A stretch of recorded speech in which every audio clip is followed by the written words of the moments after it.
They say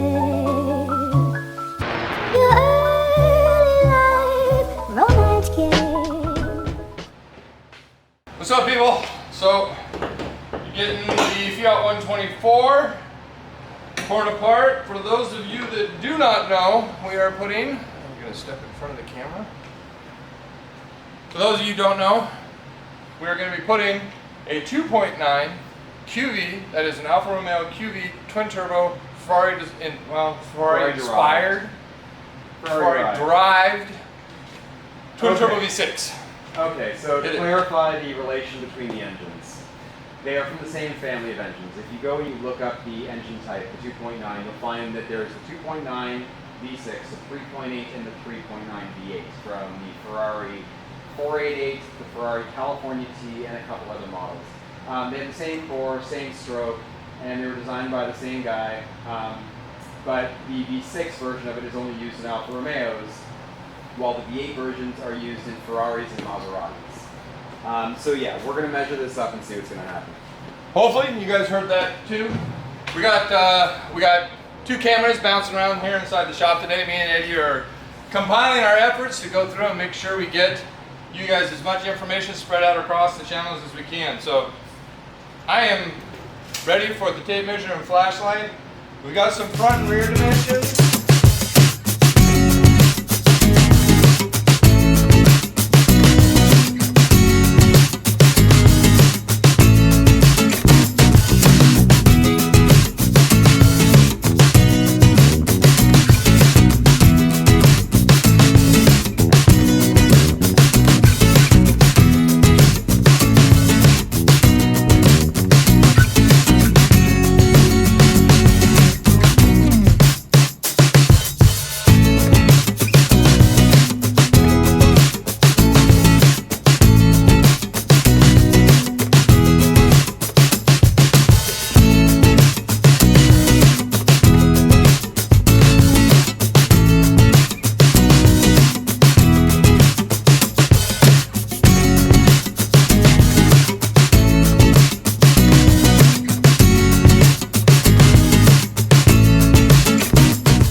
Alright, so we got a Alfa Romeo QV 2.9 liter, 505 horse. We got a LS1 5.3 out of a Tahoe or something, I don't know, 295 horsepower. What we did is we laid these two engines side by side so we can get an idea of both measurements. Bam! Found out engines are almost identical in width, about 3 inches wider.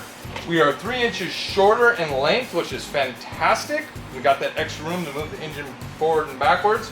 What I'm really excited about are the exhaust manifolds. Exhaust manifolds on the LS, even with headers, even with the swap headers, you're going to end up somewhere around 24 inches.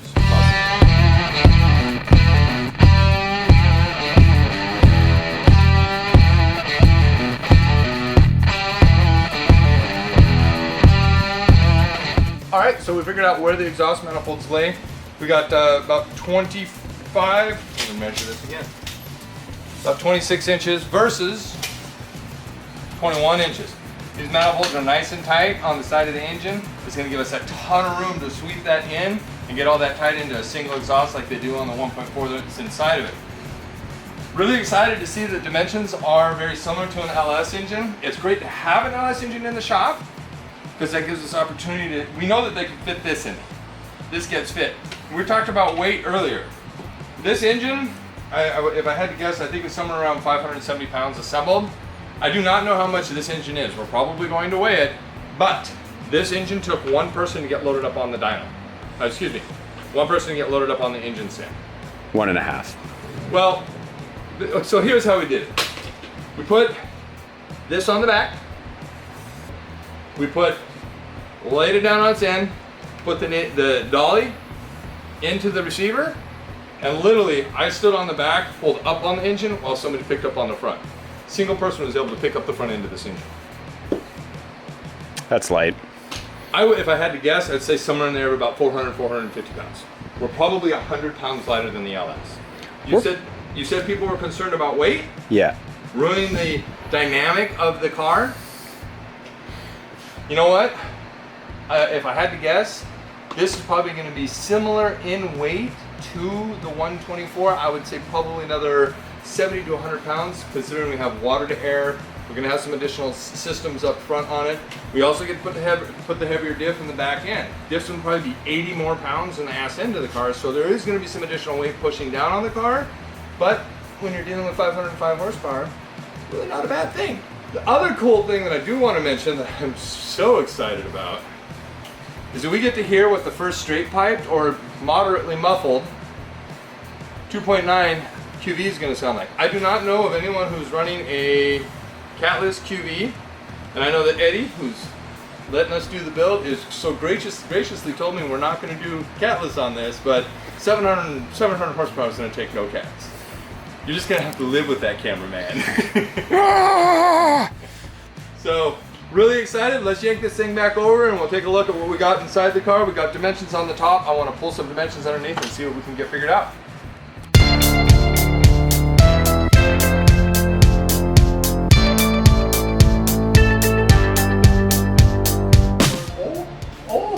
Oh my God, if the turbos land there, we are so golden. All right. Hey, what's up? So we're back to the underside of the Fiat. So I was really excited. I got the top side of the engine bay, I got the bottom side. Top side, bottom side. See, nothing on the bottom here. Top side, got all taken care of. So we got front and rear. Looking underneath the car, I said we had 21 inches.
When you're looking through the videos, it is a rear sump engine.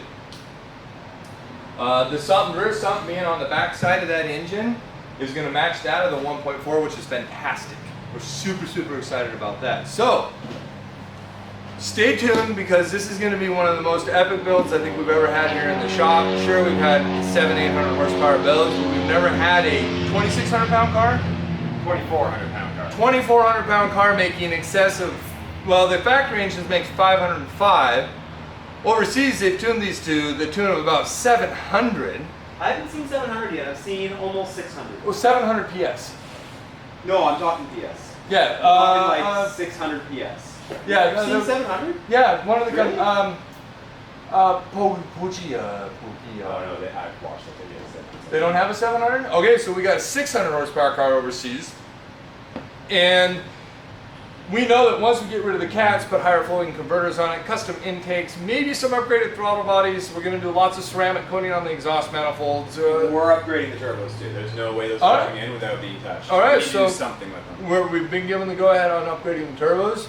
So I don't know. If Eddie wants to go crazy, we'll go crazy and we'll make 800 horsepower with this. I'm sorry, we already decided to go crazy. We're putting a UV engine into a